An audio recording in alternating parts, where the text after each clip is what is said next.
Se reían mientras los asfixiaban. Hay un video que lleva 67 días existiendo antes de que alguien lo soltara.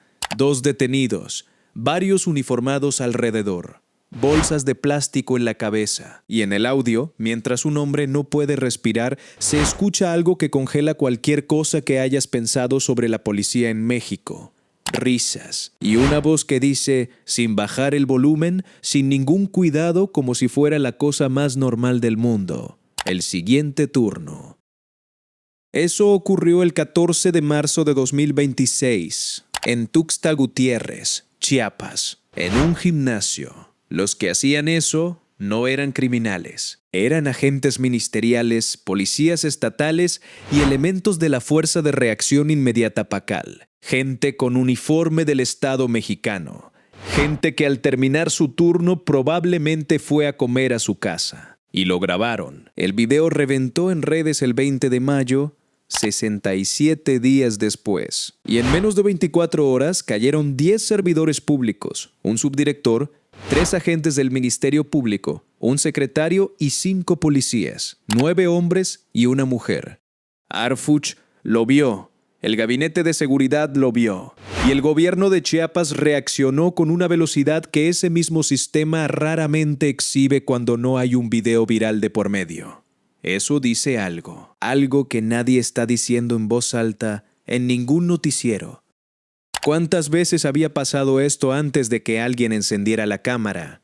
¿Por qué el video tardó exactamente 67 días en salir y quién tomó la decisión de soltarlo en ese momento preciso? ¿Qué es el siguiente turno? ¿Y cuántos turnos más hubo que no quedaron registrados en ninguna grabación? ¿Y cuántas declaraciones firmadas por detenidos en ese gimnasio están siendo usadas ahora mismo como evidencia en procesos penales en Chiapas? Esas preguntas tienen respuestas, y algunas de ellas son más perturbadoras que el propio video. Quédate, porque lo que los medios están contando es la superficie. Lo que hay debajo cambia completamente el marco de este caso. Para entender todo lo que rodea estas grabaciones, hay que empezar por lo que muestran exactamente, porque los detalles visuales no son decorado. Cada uno apunta a algo diferente, y juntos pintan un cuadro que los titulares no tienen espacio para describir. Son 2 videos distintos, 2 víctimas distintas, 2 espacios distintos dentro del mismo operativo. En el primero, una persona está sentada en un sofá negro.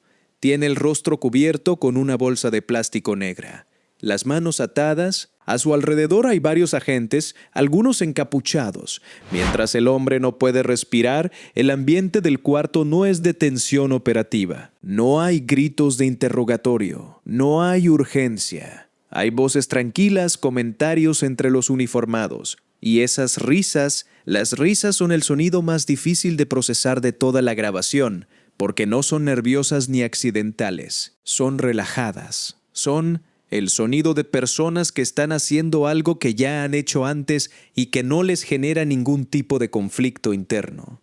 En el segundo video el espacio cambia, la víctima es otra persona diferente, y el lugar ya no es una habitación genérica. Es lo que las fuentes periodísticas y el propio reporte de la Fiscalía de Chiapas describen como un gimnasio. Hay equipo deportivo visible en el fondo.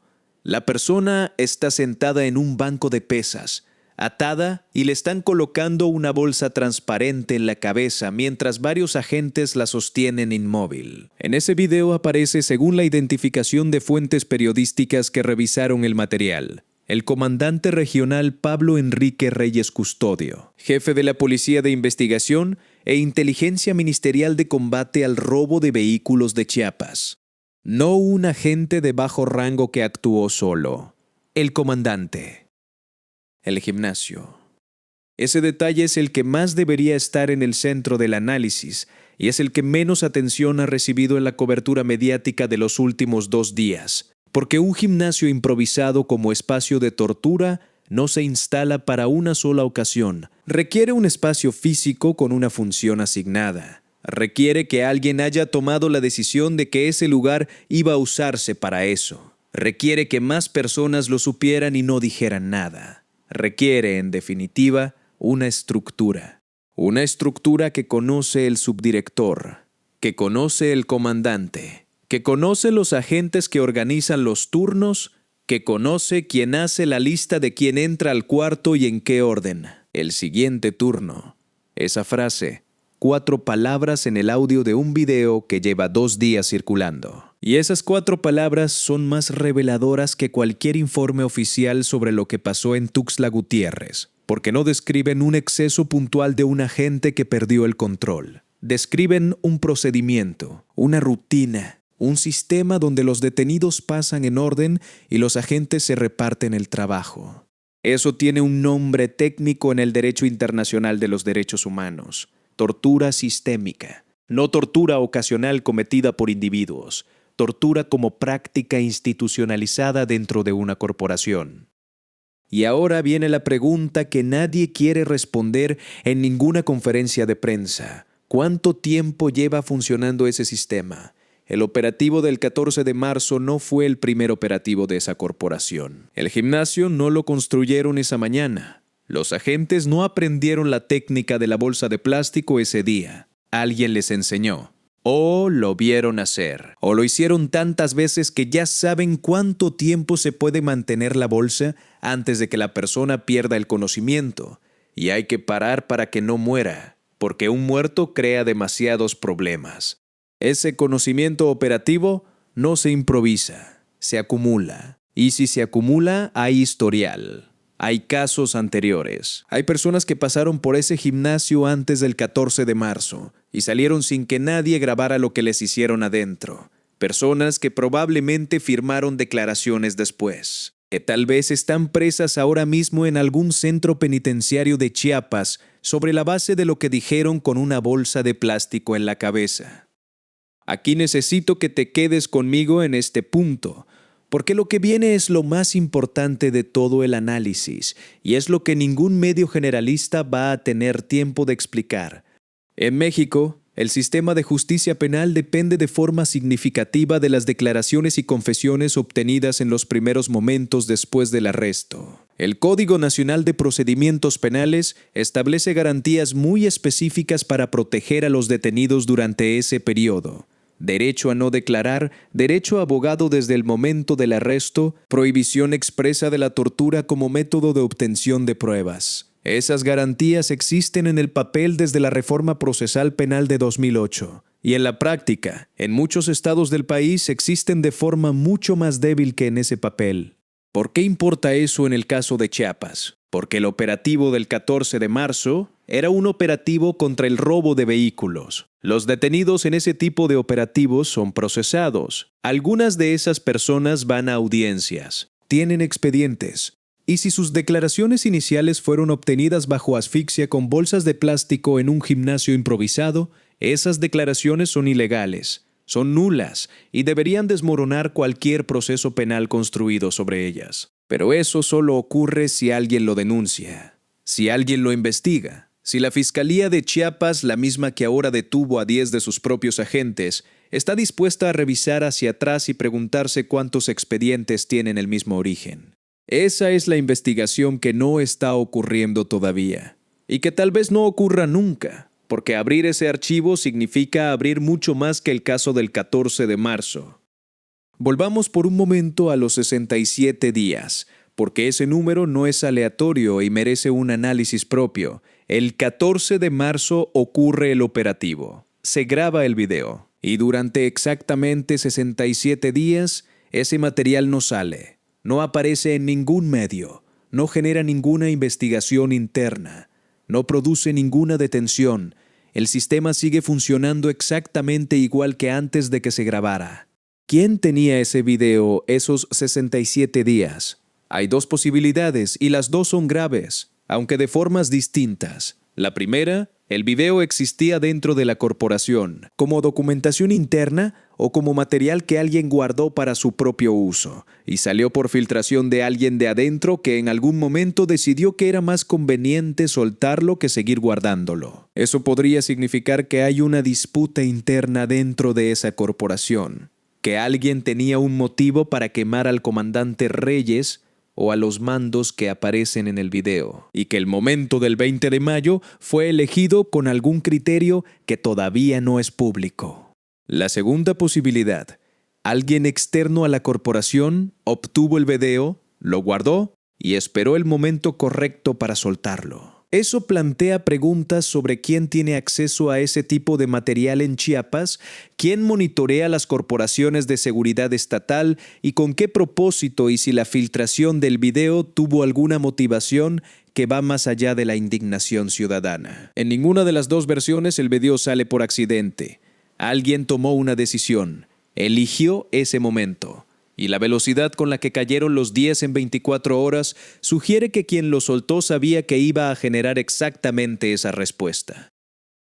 Ahora hay que hablar de Harfuch, porque aunque el caso es de jurisdicción estatal y fueron las autoridades de Chiapas las que actuaron, la señal política que emite el secretario de Seguridad Federal cuando algo así explota en redes es parte del análisis que hay que hacer. Harfuch ha construido su imagen pública sobre la idea de que este gobierno es diferente en materia de combate a la corrupción policial, que el uso excesivo de la fuerza tiene consecuencias, que la impunidad se acabó. Y cuando un video como el de Tuxtla Gutiérrez sale con esa dimensión viral, el gabinete federal tiene que posicionarse aunque el caso sea estatal.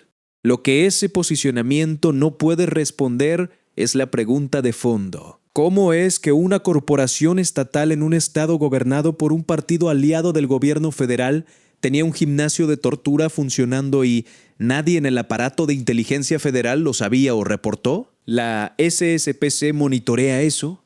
¿Tiene mecanismos para detectar prácticas de tortura institucionalizada en corporaciones de seguridad estatales? Y si los tiene, ¿por qué no funcionaron con Chiapas? Esas preguntas no tienen respuesta pública todavía, pero deberían tenerla. Porque si el sistema federal de seguridad no tiene capacidad o voluntad de detectar lo que ocurre en las corporaciones estatales, la promesa de un México sin impunidad policial es una promesa que el propio sistema hace imposible cumplir.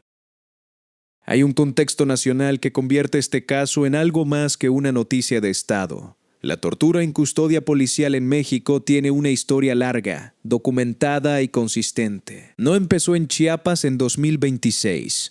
Lleva décadas siendo señalada por organismos nacionales e internacionales con suficiente evidencia para que nadie pueda alegar sorpresa cuando aparece un video nuevo. La CNDH ha documentado en múltiples informes anuales que la tortura y los malos tratos ocurren con mayor frecuencia durante las primeras horas de la detención, precisamente cuando el detenido está más vulnerable y los mecanismos de supervisión son más débiles. El Mecanismo Nacional de Prevención de la Tortura, que existe en México desde 2007 como parte de los compromisos derivados del Protocolo Facultativo de la Convención de la ONU, realiza visitas a lugares de detención. Pero lugar de detención, en los términos del mecanismo, es principalmente cárceles, centros de arraigo, instalaciones de migración. Un gimnasio en la colonia Loma Bonita de Tuxtla Gutiérrez, que funciona como espacio de interrogatorio durante operativos policiales,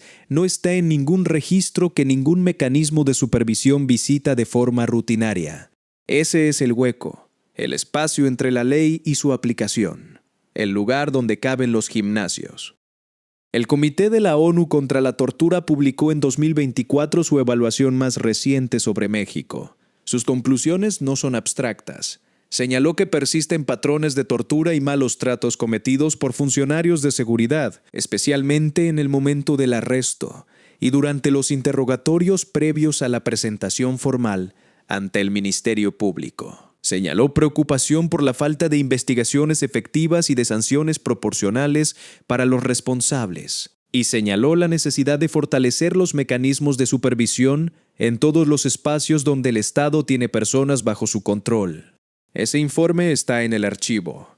La realidad que describía también estaba en el archivo. Y el video de Chiapas es la versión visual de lo que ese informe decía en lenguaje burocrático de Naciones Unidas. La diferencia es que el informe de la ONU no genera 10 detenidos en 24 horas. El video sí. Quiero detenerme en las víctimas, porque en el análisis político y sistémico de este caso, las personas que estaban en ese gimnasio se convierten en datos, en evidencia, en cifras para estadísticas de derechos humanos. Y antes de que eso ocurra, Hay que nombrar lo que son: personas que el Estado mexicano tenía bajo su custodia y su responsabilidad, a las que el Estado mexicano les hizo lo que muestran esos videos. Las dos personas que aparecen en las grabaciones no tienen nombres públicos todavía. La Fiscalía de Chiapas no los ha identificado públicamente. Y eso también es parte del análisis, que en casos de tortura policial en México, las víctimas frecuentemente no tienen visibilidad institucional comparable a la que tienen los acusados cuando son detenidos. Pero hay algo que sí se sabe. Si el siguiente turno describe una práctica regular, hay más personas que pasaron por ese gimnasio. Personas que tal vez no saben que existe un video. Personas que no saben que sus torturadores están detenidos esta semana. Personas que firmaron declaraciones bajo esas condiciones y que siguen siendo procesadas sobre la base de lo que dijeron con una bolsa en la cara. Esas personas merecen que alguien las mencione aunque no tengan nombre público todavía. Los 10 detenidos van a pasar por el sistema judicial de Chiapas. Y aquí hay un factor que no se está discutiendo con suficiente claridad. La Fiscalía de Chiapas que los detuvo es la misma institución a la que pertenecen 3 de los detenidos, 3 agentes del Ministerio Público. Es decir, la Fiscalía está investigando a sus propios agentes, el mismo ente institucional que genera los expedientes, que conduce las investigaciones, que presenta los casos ante los jueces, está procesando a personas que forman parte de su propia estructura.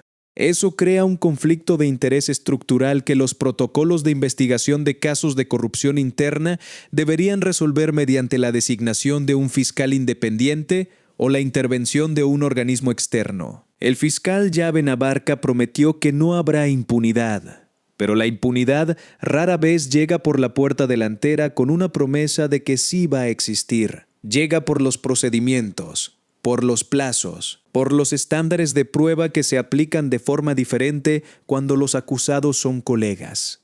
¿Va a existir una instancia externa que supervise este proceso? Todavía no hay respuesta oficial a esa pregunta.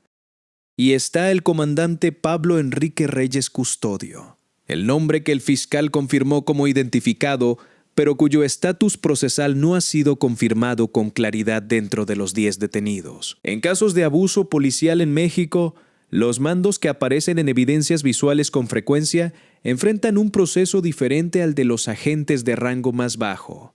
Tienen más recursos para contratar abogados, tienen más contactos dentro del sistema y tienen más información sobre cómo funciona el proceso desde adentro, lo que les da ventajas que los agentes de base no tienen. Si Reyes está entre los 10 detenidos, enfrenta los mismos cargos formales que el resto. Si no está, la pregunta sobre por qué el fiscal no confirmó su detención explícitamente siendo la persona más identificable del video, tiene respuestas posibles que ninguna de ellas es reconfortante. El proceso va a avanzar en los próximos días con más información. Lo que hay que vigilar, y eso es exactamente lo que este canal va a hacer, es si los mandos de mayor rango reciben el mismo tratamiento procesal que los agentes de base o si el sistema produce el resultado que con demasiada frecuencia produce en estos casos: condenas para los ejecutores e impunidad para quienes diseñaron y permitieron el sistema. Hay una dimensión de este caso que conecta con el debate político más amplio sobre la seguridad en México y que ya está siendo instrumentalizada, aunque todavía de forma tímida, por distintos actores políticos. La imagen de policías con uniformes del Estado mexicano, aplicando técnicas de asfixia a detenidos por robo de autos, es exactamente el tipo de material que retroalimenta narrativas sobre el Estado mexicano en contextos muy diferentes. Desde el debate sobre derechos humanos en organismos internacionales hasta los argumentos que ciertos sectores de la política estadounidense usan para justificar una postura más intervencionista sobre lo que ocurre en México.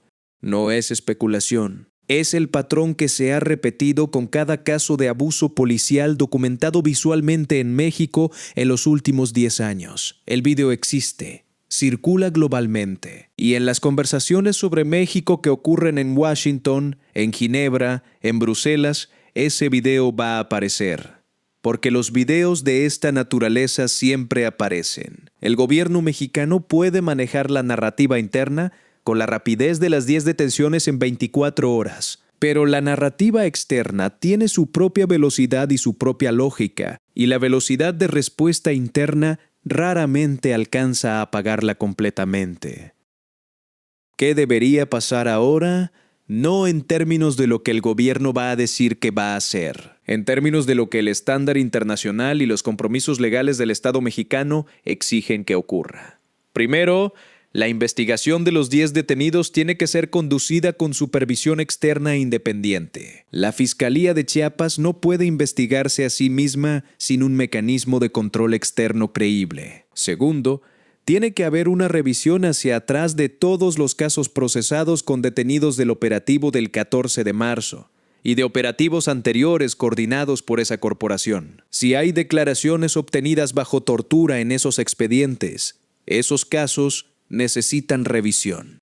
Tercero, el Mecanismo Nacional de Prevención de la Tortura tiene que realizar una visita inmediata a todos los espacios de detención formal e informal que esa corporación ha usado. No solo el gimnasio que aparece en el video, sino todos los que haya podido usar antes. Cuarto, tiene que existir una respuesta sobre el comandante Reyes Custodio que aclare su situación procesal con el mismo nivel de detalle con que se describieron las detenciones de los 10 o quinto. Tiene que haber una respuesta pública sobre cuándo y cómo se enteró la dirección de la Fiscalía de Chiapas de que ese gimnasio existía. Porque si la respuesta es cuando salió el video, eso describe un nivel de falla de supervisión interna que requiere consecuencias institucionales que van más allá de los 10 detenidos.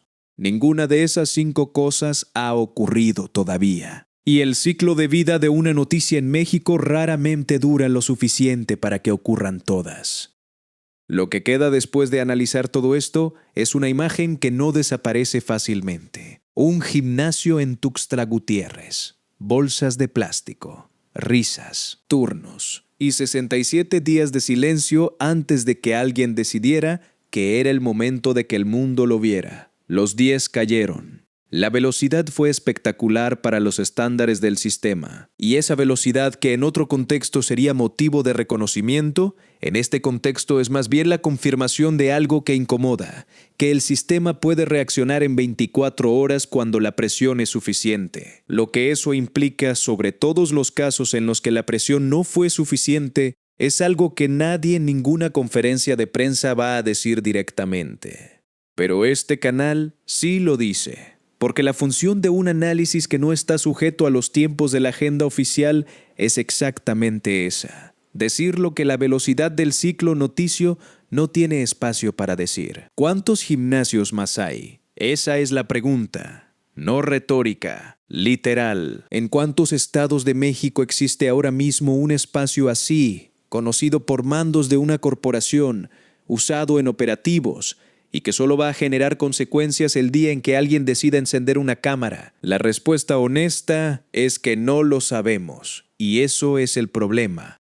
Si llegaste hasta aquí es porque te importa entender lo que hay detrás de los titulares, no la noticia en crudo, el análisis, las preguntas que quedan abiertas cuando el ciclo noticio ya pasó a otra cosa. Eso es exactamente lo que este canal existe para hacer. Y lo va a seguir haciendo con cada caso que llegue, con la misma profundidad, con los mismos datos, sin versión oficial ni filtros. El botón de notificaciones no es un pedido, es una herramienta. La herramienta para que cuando el próximo caso llegue, y va a llegar, ya estés aquí antes de que los medios generalistas tengan tiempo de armar su cobertura. El próximo video ya está en construcción, y si el patrón de esta semana se mantiene, va a tener el mismo nivel de urgencia que este. Actívalo, porque la impunidad no avisa cuando llega a las noticias, pero este canal sí.